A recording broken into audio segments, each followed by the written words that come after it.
दोस्तों नमस्कार, स्वागत है आप सबका टेक्स्ट बुक पर। नाम है मेरा अमित पांडे और आज के सेशन में हम लोग बात करने वाले हैं LIC AO का जो आपकी एग्ज़ाम है जो कि 17 तारीख को, उसके एग्ज़ाम सेंटर गाइडलाइंस के बारे में थोड़ी बहुत बात करेंगे, जो बातें नोटिफिकेशन में लिखी हुई हैं और जो आपके एग्जैक्ट कॉल लेटर पर लिखी हुई हैं, उन सब बातों को मैं लेकर आया हूँ आपके सामने। थोड़ा सा उसको देख लेते हैं ताकि आपको एक इन्फॉर्मेशन मिल जाए, ताकि आप एकदम सटल तरीके से अच्छे तरीके से जाओ, माइंडसेट बिल्कुल क्लियर रहे। तो चलिए थोड़ी सी बात कर लेते हैं।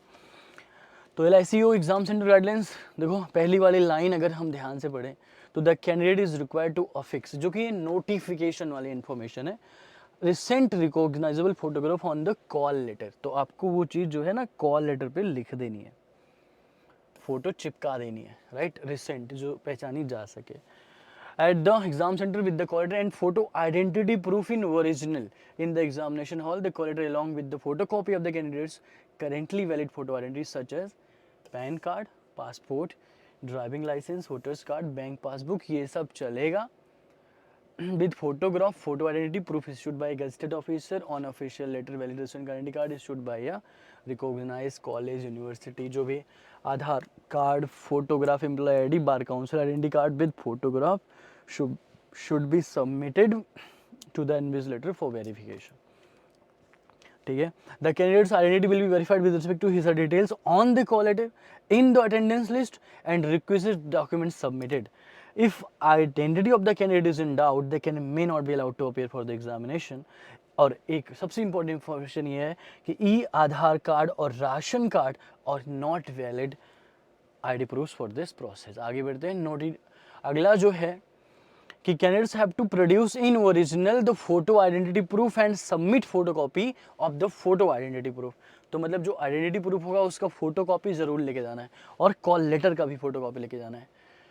While attending the examination, without which they will not be allowed to take up the examination, candidates must note that the name as appearing on the call letter provided during the process of registration should exactly match the name as appearing on the photo identity proof. अब जिनकी शादी वगैरह latest में हो गई होगी, नाम change कर लिया होगा उन्होंने, वो प्रॉब्लम हो जाता है, तो थोड़ा सा वहाँ पे ध्यान दीजिएगा। Female candidates who have changed first, last, middle name post marriage must take special note of this. ये वाली लाइन देखिए, the photo identity proof must contain exactly the same name as it appears on the call letter. In case of any descriptions in identity, mismatch in name, photograph and signature, the candidate may not be permitted to appear for the examination. तो फिर अगर ऐसा scene आपके साथ हो ही रखा है, तब उसका कैसे काम चलेगा? तो आगे वाली लाइन पढ़ लीजिए। In case of candidates who have changed their name will allowed only if they produce original gazette notification, their original marriage certificate, affidavit in original. तो आपको ये ले जाना पड़ेगा अगर आपने नाम वगैरह कुछ अपना चेंज किया है तो। और एक और इन्फॉर्मेशन वहाँ पे कि candidates reporting late such that after the reporting time is specified on the call letter for examination, जो कि आपकी call letter पे लिखा होगा, मेंशन होगा, will not be permitted to take the examination. The reporting time mentioned on the call letter is prior to the start time of the test, including the time required for completion of various formalities such as verification, collection of various requisite documents, biometric data, capture, logging in, giving of instruction. तो जो लोग वैसे तो जिन्होंने पहले exam दिया होगा उनके लिए तो ये सब पता होगा, बट जो लोग पहली बार देने जा रहे हैं तो आप इन सब चीज़ों के लिए थोड़ा सा पहले ही जाइएगा।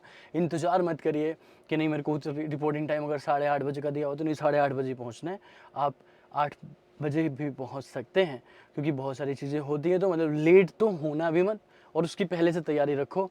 आधा घंटा पहले पहुंचने की कोशिश करो। और एग्ज़ाम हॉल में जब आप सोचोगे क्या ही करना है तो बस जस्ट फील योर सांसें वासें फील करना, कुछ योगा वाले मुद्रा में, ध्यान वाले मुद्रा में चले जाना, तो उससे आपका और भी कंसंट्रेशन बढ़ेगा ही, कम नहीं होगा। तो चलिए अब मैं आपको दिखा देता हूँ कि कॉल लेटर पे एग्जैक्टली क्या क्या लिखा हुआ है, वो भी देख लेते हैं। सो आ जाओ, ये देखो, instruction with regard to social distancing, ये आपके कॉल लेटर पे होगा।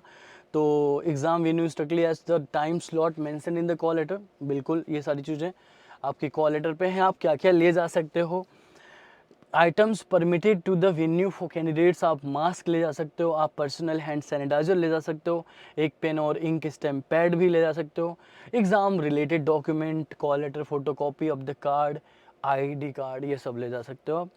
In case of scribe candidates, scribe form duly filled and signed with photograph affixed. मतलब अगर कोई स्क्राइब है, मतलब ऐसा होता है कि आपके साथ कोई एग्जाम देने जा रहा है, इन केस ऑफ पीडब्ल्यूडी, तो उसका पूरा जो है फॉर्म वगैरह फिल होना चाहिए, फोटोग्राफ भी चिपका होना चाहिए स्क्राइब फॉर्म पे. No other items are permitted inside the venue.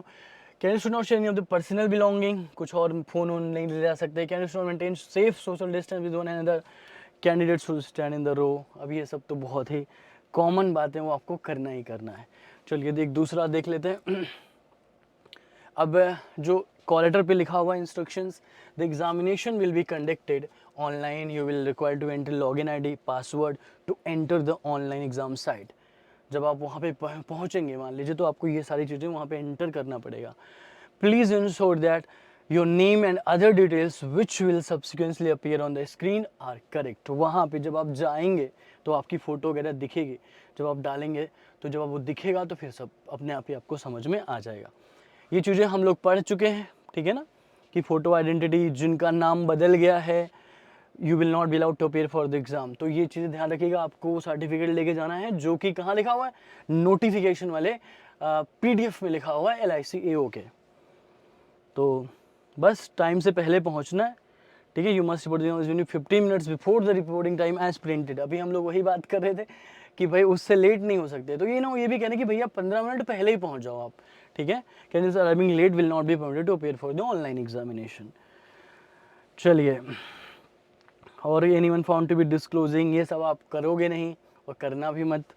Person with benchmark, चलो ठीक है. The possibility of some problem in the midst of the exam cannot be ruled out completely, which may impact test delivery and is result from being generated. In that event, every effort will be made to rectify such problem, which may include movement of candidate, delay in test, conduct of exam at the absolute discretion of test conducting body.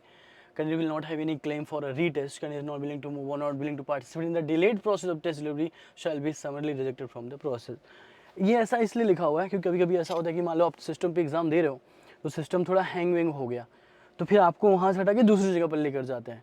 तो इस process में आप वहाँ support करना, ये मत बोला नहीं नहीं मुझे तो यही जगह पसंद है, मैं यहीं पे एग्ज़ाम दूंगा या दूंगी. आप वहाँ पे कोऑपरेट करना, ठीक है.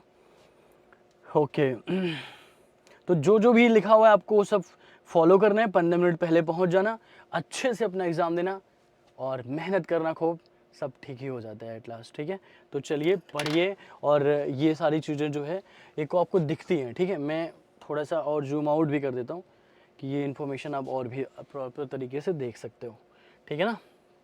तो अच्छे से पढ़िए और मेहनत करिए और अपना एग्ज़ाम में अपना 100% दीजिए. जो चीज़ आपको पता है वो करके आना है और सारे सवालों को देख करके आना है अच्छे तरीके से. तो बस इतना ही दोस्तों, अपना ख्याल रखिए, खुश रहिए. Thanks for being here, thanks for watching, take care, bye, thank you.